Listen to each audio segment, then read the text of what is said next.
படைத்தான் இறைவன் உனையே, மலைத்தான் உடனே அவனே.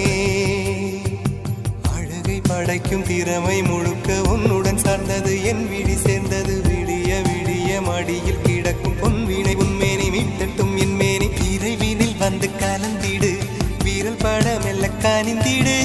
உடல் மட்டும் இங்கு கிடக்குது, உடன் வந்து நீயும் உயிர் கொடு.